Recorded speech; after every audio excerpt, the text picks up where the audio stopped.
जय माता दी। राधे राधे। हरे कृष्णा। आप सभी को दुर्गाष्टमी की बहुत बहुत शुभकामनाएं। आज नवरात्रि के 8वें दिन माँ भगवती के महागौरी स्वरूप की पूजा की जाती है। नवरात्रि की अष्टमी तिथि को महाअष्टमी या दुर्गाष्टमी के नाम से जाना जाता है। इस दिन बहुत से भक्त व्रत रखकर कन्याओं का पूजन करके उन्हें भोजन करवाते हैं और नवरात्रि व्रत का पारण भी करते हैं। वहीं नवमी तिथि को माँ सिद्धिदात्री की पूजा करने के बाद भी कन्या पूजन और उनके बाद नवरात्रि का व्रत का पारणा भी किया जाता है। आज के इस वीडियो में आप सुनेंगे माँ महागौरी की संपूर्ण कथा और संपूर्ण जानकारी। इनका स्वरूप कैसा है? इनका स्वरूप पूरी तरह से गौरवर्ण का है। इनकी तुलना शंख, चंद्रमा और कुंद के पुष्प के समान की गई है। माँ महागौरी की 4 भुजाएं हैं। इनमें माँ ऊपर की भुजा में दायां हाथ अभय मुद्रा में स्थिर है, नीचे वाले हाथ में त्रिशूल है, ऊपर वाले बाएं हाथ में डमरू है और नीचे वाला बायां हाथ पर मुद्रा में बर मुद्रा में है। और माँ महागौरी की है मुद्रा अत्यंत शांत है और माँ का प्रिय रंग सफ़ेद है और माँ बहुत सुंदर है। और इस दिन माँ को भोग में खीर, पूरी, हलवा, नारियल, चने आदि का भोग लगाया जाता है। माता महागौरी और देवी शैलपुत्री दोनों का ही एक ही वाहन है। इस कारण से उन्हें वृषारूढ़ा के नाम से भी जाना जाता है। शिव महापुराण में वर्णित कथा के अनुसार भगवान शिव को पति रूप में प्राप्त करने के लिए युगों की कठोर तपस्या देवी के भौतिक शरीर को क्षति विक्षित कर दिया गया था। उनकी त्वचा सिकुड़ गई हुई थी, फट गई हुई थी और झुर्रीदार हो गई थी, मतलब झुर्रियाँ पड़ गई थी और उनका शरीर कृशकाय हो गया था, जिस कारण से देवी के शरीर का वर्ण एकदम काला हो गया था। कई हजार वर्षों तक देवी कठोर तप में लीन रही और उन्होंने इस दौरान निर्जल और निराहार रहकर उपवास किया। लगातार तपस्या में लीन रहने के कारण देवी को कोमल त्वचा गंदगी और धूल से ढक गई थी। माँ तब उनकी इस कठोर तपस्या से प्रसन्न होकर महादेव ने उन्हें अर्धांगिनी रूप में स्वीकार करने का वचन दिया। इसके बाद महादेव ने अपनी जटाओं में से माँ गंगा जी का पवित्र जल उन पर डालकर उन्हें आशीर्वाद दिया। जैसे ही शुद्ध और पवित्र जल देवी पर गिरा, उनकी त्वचा ने एक प्राचीन चमक वापस आ गई थी जो पहले थी और वे एक उत्कृष्ट चमत्कार आभा में बदल गई। देवी के शरीर का रंग चंद्रमा की चमक के समान उज्जवल हो गया, जिससे उनका नाम महागौरी पड़ गया, जो दैदिव्यमान श्वेत वर्ण वाली देवी थी। तभी से इन देवी को महागौरी के नाम से पूजा जाने लगा। मैया महागौरी के विषय में एक अन्य कथा भी प्रचलित है, जिसके अनुसार जब माँ उमा वन में तपस्या कर रही थी, तभी एक सिंह वन में भूखा विचर रहा था। वह भोजन की तलाश में उसी जगह पर पहुंचा जहां पर देवी उमा अर्थात देवी पार्वती तपस्या कर रही थी।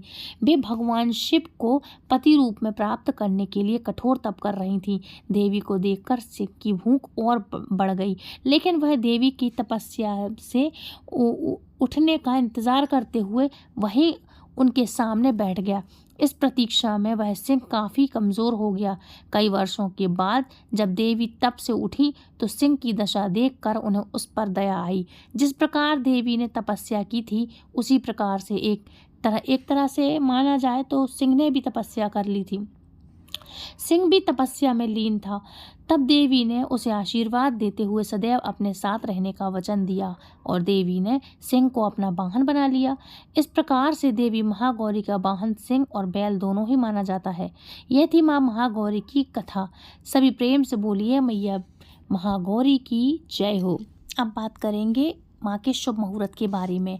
तो आज दिनांक 26 है, दिन गुरुवार, और इस मास के शुक्ल पक्ष की अष्टमी तिथि का शुभारंभ 25 मार्च बुधवार को दोपहर को 1:51 से हो रहा है और अष्टमी तिथि का समापन 26 मार्च दिन गुरुवार को सुबह 11:49 पर होगा। इसके बाद में नवमी तिथि प्रारंभ होगी, जो कि अगले दिन सुबह 10:07 तक रहेगी। आज के दिन ग्रह और नक्षत्रों का बहुत ही शुभ योग बन रहा है, जिसके कारण से इस दिन का महत्व और भी ज़्यादा बढ़ जाता है। आज आज ब्रह्म मुहूर्त सुबह 4:52 से लेकर के 5:39 तक रहने वाला है। सूर्योदय होगा सुबह 6:28 पर, सूर्यास्त का समय है 6:36 पर और आंध्रा नक्षत्र आज शाम को 4:19 तक रहेगा। बाद में पुनर्वसु नक्षत्र प्रारंभ हो जाएगा और सौभाग्य योग सुबह 3:09 तक रहेगा और बाद में शोभन योग भी प्रारंभ होगा। शोभन योग में शुभ कार्यों का, जो कर्म कांड करना चाहते हैं, शुभ कर्मों का और यात्रा पर जाने के लिए उत्तम माना गया है। इस योग में शुरू की गई यात्रा मंगलमय और सुखद रहती है। रास्ते में कम से कम परेशानी होने की संभावना होती है। जिस भी कारण से, जिस भी कामना से यात्रा की जाती है वह भी पूरी होकर आनंदमय यात्रा होती है। इसलिए इस योग को बड़ा ही अच्छा और शुभ और रमणीय कहा जाता है और सजीला और रमणीय भी इसको बोलते हैं। आज गुरुवार के दिन राहु काल रहेगा दोपहर को 1:30 से लेकर के 3 बजे तक। अभिजीत मुहूर्त रहेगा 12:08 से लेकर के 12:56 तक।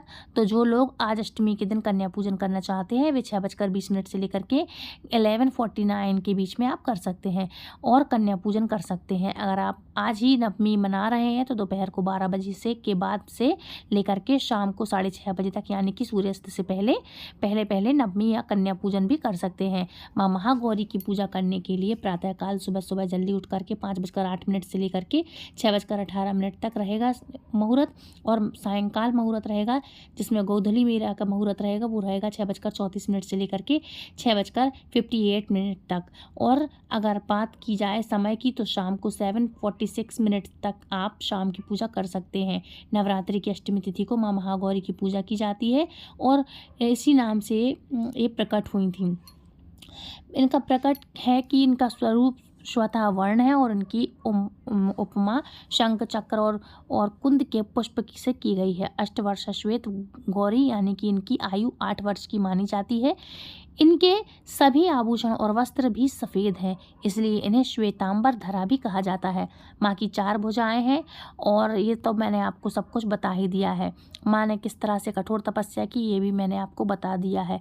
अच्छा, अब बात करते हैं माँ का आराधना तो हमने की, लेकिन आज इनके लिए क्या बनाएंगे। तो इनकी सामग्री में मतलब इनको भेंट स्वरूप क्या देना चाहिए, उनके काम आ सके जो। और इस भोग में माँ को खीर, पूरी, हलवा, नारियल, काले चने का भोग लगाया जाता है। इसके यहाँ अष्टमी को कन्या पूजन जिनके यहाँ हो वे इन सभी चीज़ों को बनाएंगे और नैवेद्य बना करके नैवेद्य के रूप में माँ को भोग अर्पित करेंगे। नवमी के दिन कन्या पूजन होता है, तो क्या आपको भी अष्टमी के दिन माँ का यही प्रिय भोग अर्पित करना चाहिए या आप क्या होता है या आप बनाते हैं तो प्लीज़ हमें कमेंट ज़रूर से करिएगा। ठीक है, जो भी भोग को अर्पित कर सकते हैं वो चाहे काले चने हो, हलवा हो, खीर हो, पूरी हो, नारियल हो, साथ में 5 सुपारी इलायची का भोग हो, ये अवश्य से करिएगा। माँ को मिश्री बताशे का भोग लगाया जाता है। तो जो भी आज अर्पित करें वो सच्चे मन से श्रद्धा और प्रसन्न भाव से आप ज़रूर से करिएगा। अच्छा, आप माँ का भोग माँ को अर्पित करें और अगर श्री दुर्गा सप्तशती का पाठ करते हैं, अधूरा रह गया है तो पूर्ण नहीं हो पाया है तो माँ तो आज के दिन जो है संपूर्ण कर लें या फिर दुर्गा के नाम आप पूरे संपूर्ण नाम ले सकते हैं और इससे आपको संपूर्ण 9 दिनों का फल मिलेगा। हवन आदि करना चाहते हैं तो हवन भी आज के दिन कर सकते हैं और इस दिन वैवाहिक जीवन मधुर बनाने के लिए सुहागन महिलाओं को महागौरी की पूजा करने का विशेष लाभ होता है। उनके सुहाग की हमें लंबी उम्र होती है। और एक बात और बता दूं, माता महागौरी की पूजा करने के बाद सुहाग की सामग्री किसी निर्धन सुहागन को, महिलाओं को भेंट जरूर से देनी चाहिए। वहीं कुमारी कन्याएं भी इस दिन सुहाग की सामग्री किसी सुहागन महिला को दान या भेंट में दे सकती हैं। अष्टमी तिथि के दिन माँ महाविद्या की पूजा करके मंत्रों का जाप करना चाहिए और आप चाहें तो आज कर सकते हैं और सिद्ध कुंजिका स्तोत्र का पाठ कर सकते हैं। माँ के मंत्रों के बारे में, माँ का पूजन मंत्र है ओम देवी महागौरी नमः। प्रार्थना मंत्र है श्वेते वृषे समारोह श्वेतांबर धरा सूच महागौरी शुभम ध्यान महादेव प्रमोद। स्तुति मंत्र है देवी का या देवी सर्वभूतेषु माँ गौरी रूपेण संस्थिता नमस्तस्यै नमस्तस्यै नमस्तस्यै नमो नमः। ये माँ का मंत्र है, ये स्तुति मंत्र है, तो इस तरह से आप कर सकते हैं। एक मंत्र और है माँ का स्तुति जो है सर्वमंगल मांगल्ये शिवे सर्वार्थ साधिके शरण्ये त्र्यंबके गौरी नारायणी नमस्तुते। ये भी माँ का स्तुति मंत्र ही है। ठीक है। अब बात करते हैं माँ की पूजा के लाभ क्या है, ये महत्व भी है। ठीक है, तो देखो अविवाहित कन्याओं के लिए इनकी पूजा अत्यंत फलदायी मानी जाती है, क्योंकि इससे उन्हें योग्य वर की प्राप्ति होती है। वहीं विवाहित महिलाओं के लिए पूजा अखंड सौभाग्य और सुख संपत्ति वैभव का आशीर्वाद माँ देती हैं। मानसिक, आध्यात्मिक और भौतिक तीनों प्रकार के सुख प्राप्त होते हैं, इसलिए नवरात्र में इनका विशेष महत्व माना गया है। देवी भागवत पुराण के अनुसार उनकी कृपा से साधक के भीतर के नकारात्मक विचार समाप्त होते हैं और वह धर्म, सत्य और सदाचार के मार्ग पर अग्रसर होते हैं। व्यक्ति के सभी पाप नष्ट होते हैं और जीवन में जो है सकारात्मकता का संचार होता है।